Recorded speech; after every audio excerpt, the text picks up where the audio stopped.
Hello and welcome to This Time Africa. And I'm your host again, Sia Matilda Banga. And as you know, we're right in the studios of Afrique today. And this is the place where we take a look and highlight the continent of Africa, African men, African women, their businesses, their successes, and how they have broken over barriers and made them who they are today. So, what's on this time?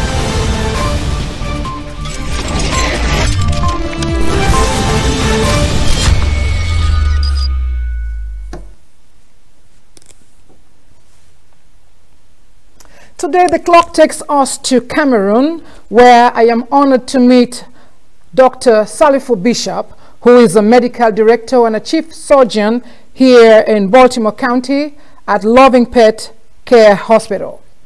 Dr. Salifou also wears another hat. He's a business entrepreneur with focus on the African continent, and he is the president and CEO of Vision Global Incorporated, which focuses on waste and energy companies. It's good to have you with me here, Dr. Salifou. Thank you, Dr. Matilda. It's always a pleasure to be invited at Afrique Today studio. I really appreciate this opportunity that you gave us to be able to share our idea and thoughts with the rest of the continent of Africa. I appreciate you very much for coming by, and I am so very much impressed with what you're doing, you being a medical doctor and also trying to have a focus on the continent of Africa. It's so good, it's amazing when we can come here to the United States of America and get that, whether it's a great education or just a change of thought pattern, and we take what we learn to take it back to Africa. I am very honored that you can do that. Thank you very much. I have to say that that's our responsibility to remember where we're coming from. We are who Africa has given us everything. And thanks to those skills, we are now considered responsible to be able to give back to the community. That being said, I have to say that being from Cameroon, I do consider myself as African. We are Africans. We're Africans, absolutely. Yes. The opportunity is everywhere in Africa, and we really want to capitalize all those resources to make sure that we create a sustainable environment, businesses, and make sure that Africa is no longer looking at a developing continent, but a successful continent. Let's remember that Africa today is considered the new destination for all the investors, any entrepreneur who is looking to invest or bring a very innovative project. And Africa is now really stable for all those successful businesses. And it's good that you said that, because many stories have been written about Africa. Many stories have been heard about Africa, but I think with people like you who are not only on the corporate level, but you're also doing business, people are able to reach you if they want to invest, if they want to know what to do. And talking about that, I want us to talk a little bit about Vision Global, because I know that when I was in Africa, there was a lot of waste and they didn't know what to do. But now with energy becoming the #1 thing, I think you're in the right field. For those who do not understand, can you tell us a little bit about it? Absolutely. Vision Global was created with the goal of being a leading organization in promoting and also helping any country in need of energy to be able to have a renewable or green energy based on something that we have in our daily basis. For instance, Senegal produces about 2.5 million solid waste per year, of which 1 million is uncollected, which means is either on the streets, in our backyard, and with the technology that we're able to identify with our partner based in Canada, we are able to use a high level of technology to digest, use anaerobic digestion to be able to transform those wastes into different sources of energy, including, fertilizer.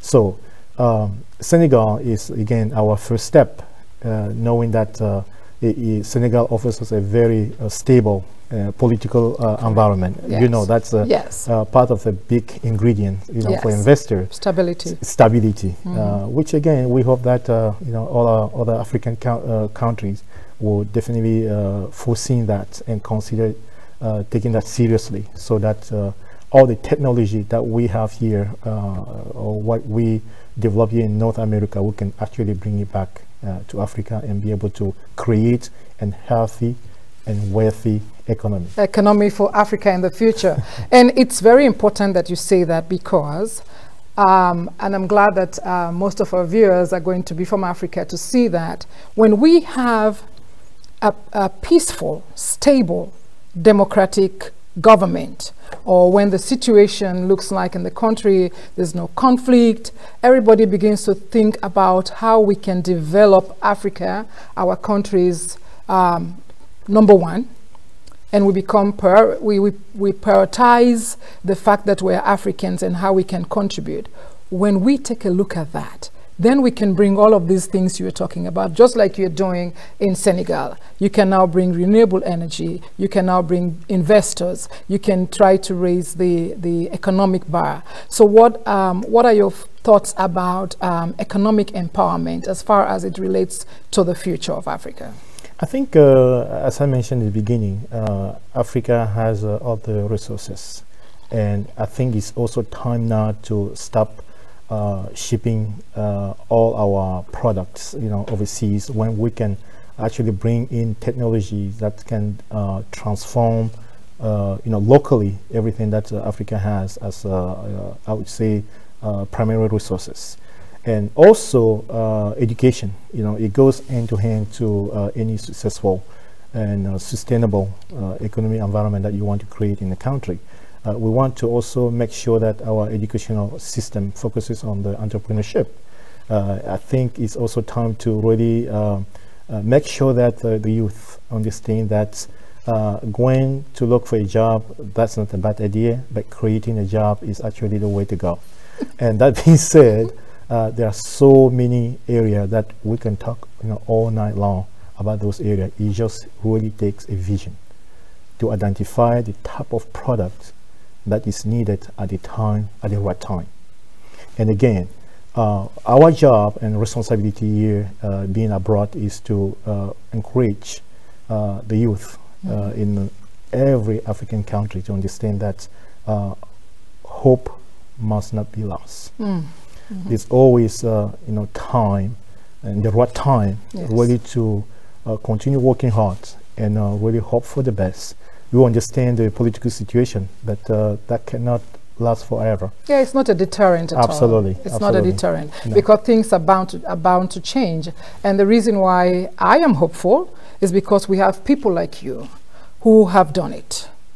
You came from Africa, you've done what you have to do, and you're still trying to do more to make sure that you contribute, usefully, economically to the country, to your country, or whatever part in Africa. And the youth must be definitely hopeful. All is not lost. If we have people who have a vision to go back and bring education. And education is not just the traditional education, but you can be trained, you can be knowledgeable in other areas that can make you develop and you create a job for others.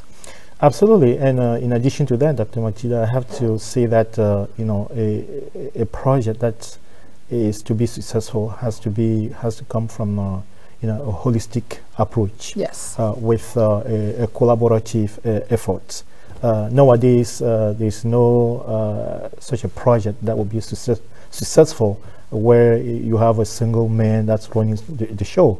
We have to surround ourselves with good people, good partners, business partners, yes, to be able to deliver. So let's be really open-minded to any other African brothers and sisters who have ideas or similar ideas that we are now developing in Africa. I wanted also to point something out. We are aware of all the talent that we have home.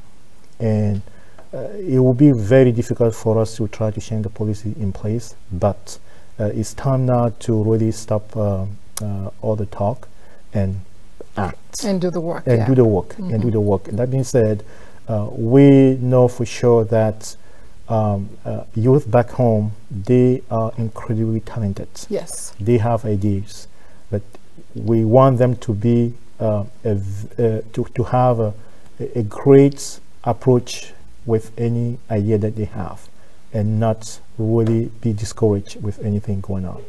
I like the case of Ghana. I like to actually mention countries where, for instance, you realize that there are a lot of brain draining, where we have a talented people back like home. Sierra Leone too. Like we have brain drain because of the war. Exactly, and we ended up, you know, in a different country. Yes.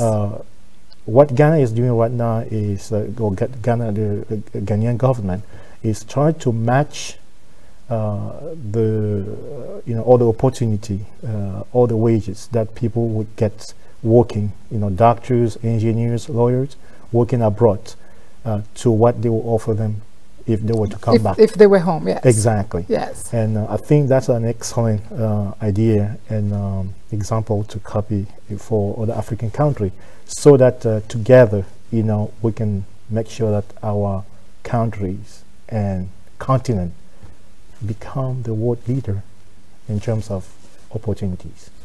And I think if the governments would hear this, it will give them something to think about. So what you're saying is that Ghana is offering their expatriates that are here a matching salary, a matching wage, to say if you come back home and bring your ideas and bring your skills and your talents, we as a government will match it so that you can come here and live the same comfortable life that you're looking for, and all of that. Absolutely. Because some of us, me personally, came here as a result of the rebel war, and I will be happy to contribute anywhere in Africa where my talents are needed. But I want to talk about the youth. And it's funny how you say it, because if we don't raise up the generation, the next generation that will continue in our path, the next generation, all they're going to know about is fight and, you know, do political disturbances when there is elections and all of that. We want to have the youth look at a different chapter of their lives. What would be your message to them before we get to the next topic? Absolutely. A strong message to the African youth is we do have a story to share with you. I'm sure that my story would not be different from your story, Dr. Machida. Exactly, yeah. As far as where we started, you know, today with many hats that we all wear today, that just did not just happen. Yes. For instance, I was vulnerable, often a vulnerable child, where I lost my my parent or my dad at my tender age. And I was in a village just where there is no light, there is no doctor, and my last meal was a big souvenir. So, and all the situation that I lived at that time was pertaining to failure or procrastination. Yes. And I just told myself, giving up was not an option. Yep. And we are sitting here today with a powerful message and telling you that whatever situation you are going through, never give up. Never give up. Keep working hard.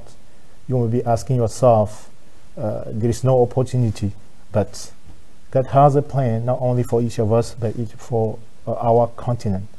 And you are not alone. I have to say, they are not alone. We are aware of what you are going through, and for us to not be giving back to you, or try to come back to hold your hand so that we can be in that fight together, is not an option also. We cannot really go so many times alone without no way of coming back. And again, my message is keep working and do not give up. Keep working, do not give up, keep doing, never give up. We're going to take it one day at a time. And so as we take it one day at a time, we're going to be right back. Again with me here in the studio is Dr. Salifu Bishop, and we're talking about creating a healthy and a wealthy future for the continent of Africa. Right here on This Time Africa. Don't touch the dial.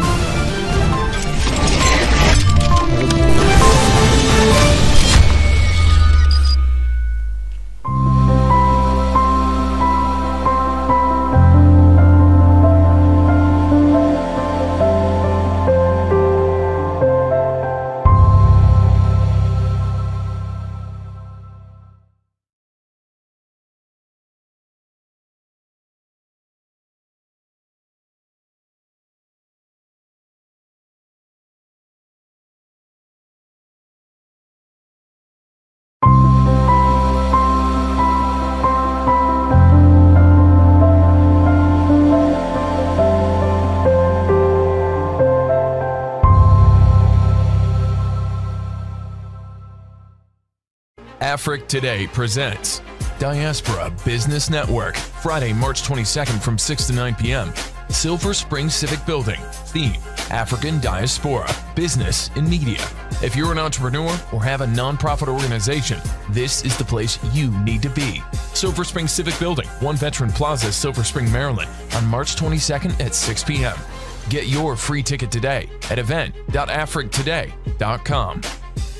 Africa Today, the best of digital TV.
Welcome back to This Time Africa, right here on Africa Today.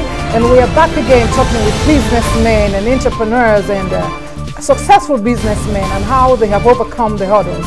And tonight we're talking about creating a healthy and a wealthy future for the African continent. And again with me here in the studios, I have Dr. Salifu Bishop. Thank you again for stopping by. I am really enjoying our time together.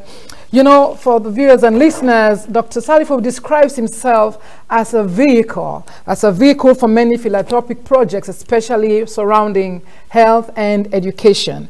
And I'm so glad you said that, because being that vehicle, you just spoke about you leaving the legacy for the youth and encouraging them that it is possible to be where you are. But you being the vehicle also make you a one-stop man in case for investors, for people who are looking to talk to African businessmen. I think, Dr. Salifu, you would stand as one of those people. Thank you, Dr. Makida. I have to also to say that my background is I'm a veterinarian, animal doctor. And I went to school in Senegal and finished my 4th year in France. And I ended up here in the United States back in 2007.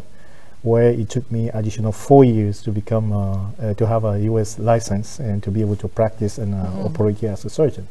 Today, being an owner of 2 veterinary practices, it has been a long journey, but with a very positive and encouraging outcome. Good. That being said, all those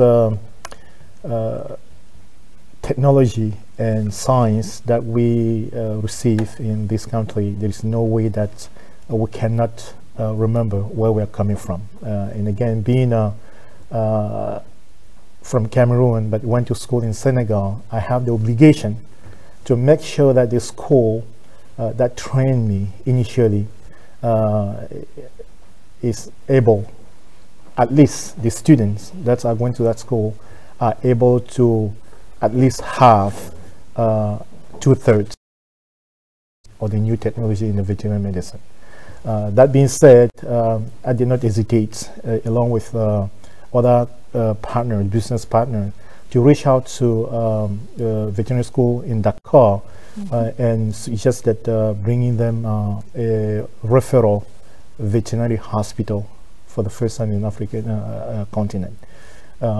In my our clinic back in Baltimore, we use technology, the age of art, that I did not have the chance to train with during my training.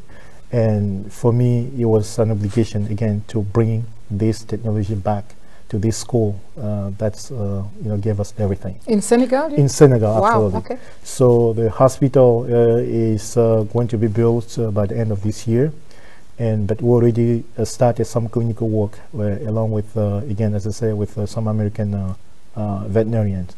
We were also lucky to have help from architects that are actually designing and will build this hospital at this school. So we already travel there for more than 3 times, and each time that we go there, we try to bring them all the veterinary equipment and material.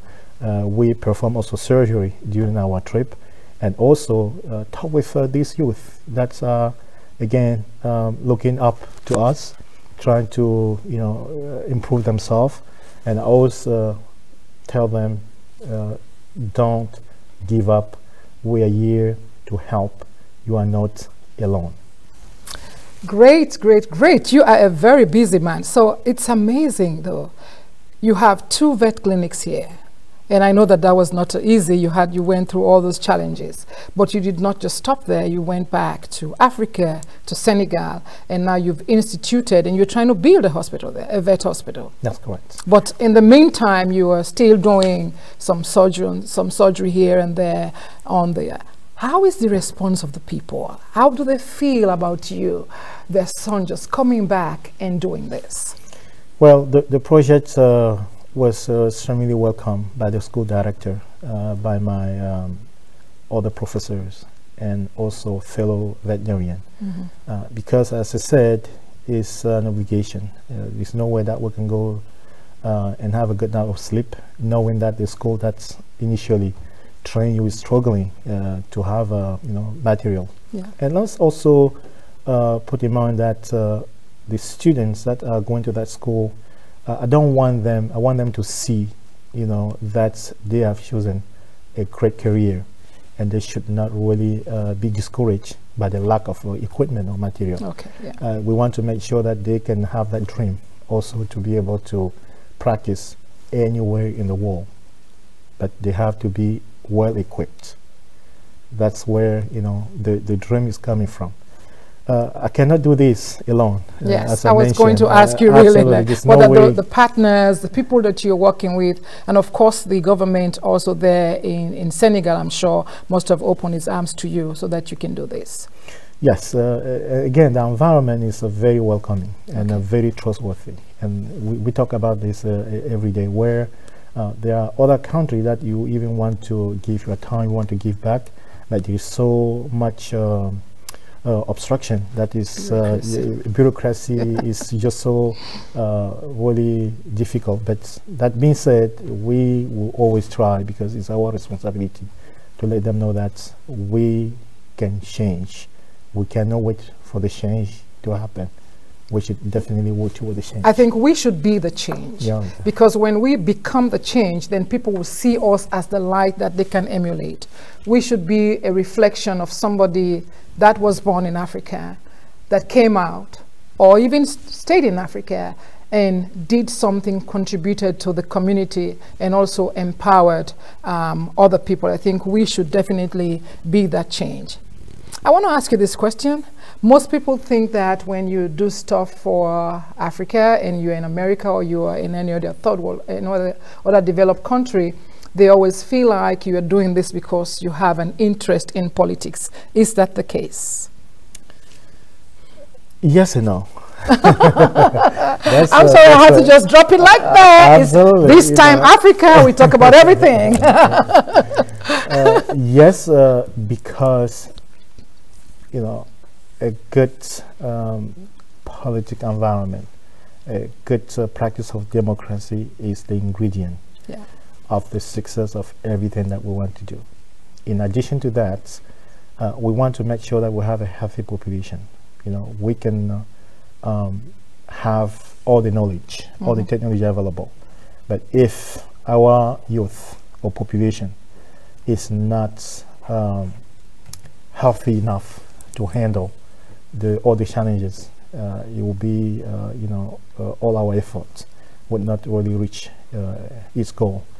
I'm very proactive in any talk that will bring us, to the African continent, a place where we can have a dialogue. Yes. And look at each other to the eye level, and make sure that we provide for our population, people who designated us to either run the country or make a certain decision, for that decision to be really fair for the population. That's another big vehicle to really encourage all the investors, anybody, including us, to be able to go back and be sure that we can be safe with our family. On that note, yes, I'm very interested in the politics. I'm glad you said that. Absolutely. You're very honest. Yeah, absolutely. But it's good. I really applaud you for that, because I always tell people, for you to go back and participate in politics, you have to, and there's a must, that you go back and create something. Do something. Just don't wait when it's time for politics. You go there and there's nothing to show that you have contributed to the community. So I really applaud you for that. And please go ahead. You have our support. We will definitely stand with you. So how are you reaching other Africans? I know that you have partners here and there in Canada and all. Have you been successful in getting other partners, African partners as well? Yes, this is a great example. AfriTV platform give us that opportunity. But in the meantime, I think networking is a very powerful way of getting partners, business partners. I also have to say that we are now online, and anybody who is looking for an investment in different projects back in Africa, our company, Vision Global, has a global approach where the company belongs to everybody. You included, Dr. Matilda. Of course. I'm going to have a share in that company. So Vision Global Incorporated, waste to energy company. So if you're an investor or you are an African and you're looking to be a partner, please come along. And what's the website and the email that they can reach you? Absolutely. It's this www.ecovisionglobal.com. For the encore? www.ecovisionglobal.com. All right, you got that. One last question for you. What would be a moment in your life when you say, aha, the moment when you say, this is exactly what I wanted in life? What is it? What is that one thing before we close? Well, that one thing is for the continent of Africa to come together. Why not, as a united nation of Africa, is to break all our borders, bring it to thing, so that each country can be able to move freely. Yes, yes. And that would only create a growth in our economic system. That day will be the day where we can have a political environment which is definitely stable for the sake of our population. That day will be when all of us from the North America diaspora will be able to go back home and say and call home. Because Dr. Matilda, I'm not sure if it's just me, you will not realize how much Americanized we have become when we go back home. You know, we have now to adjust, but we really want to be able to belong where we are coming from and to create the legacy where we can live on earth, this beautiful you know, earth. Yes. Something that can be sustainable, that can be environmentally sound, that can actually help the future generation to rely on any idea, innovative idea that can be scalable internationally, but to the benefit of Africa. To the benefit of Africa, because somebody said to me that a difference between a person on one stage and the other is opportunity. That's correct. A difference Exactly between correct. one person that you admire and the other is opportunity. So we have the opportunity and we're going to make it happen. One last question I said, but I know you've received some awards, and I think we need to let our viewers hear about it. The awards that you have received, they've recognized you for different things. Can you tell us in a minute before we wrap up? Absolutely, and that's actually give me a big opportunity to thank all my team here. As I mentioned right in the beginning, I'm not the only man running the show. This is a great opportunity for me to thank all my team, especially my family, our kids, my lovely wife, Nadine Caprio, who, you know, is in the middle of all this success. Of your many hats that you wear. Absolutely. So I'm very thankful to have such a supportive wife and family, friends like Alain, Pierre, I'm sure you know him. All the award that we received was based on the best veterinary clinic in Towson area. Wow. Where we have, as I mentioned in the beginning, technically two practices. One is a stationary veterinary hospital, where we provide all the medical services, including surgery, X-ray, ultrasound, regular checkups, and we also have a mobile vet services, where we will go to those who are not able to come to us for many reasons. Either the pet is too, you know, it's a senior pet, the owner is not able to drive to us, so we develop that business model. Wow, that mobile. really mobile veterinary services, where we deliver up to 85% of the veterinary services that you will get if you were to come to us. So it's definitely convenient. Thank you very much. With me here is Dr. Salifu Bishop. And you know what? When we can go back and call that place home, doesn't have to be where you were born, but any place and any country in Africa can be home for you. When I go to Senegal, I know I have a place. I go to Cameroon, I know I have a place. And so this is where we bring down the curtain on This Time Africa, right here in the studios of Afrique Today. Please come again. This is creating a healthy and a wealthy black future for Africa. And again, stay tuned with more shows right here. Check us out on YouTube. Check us out on www.africtoday.com. Check us out on Twitter and download our app. And this is me again, your host, Sia Matilda Banga. I'll see you next time.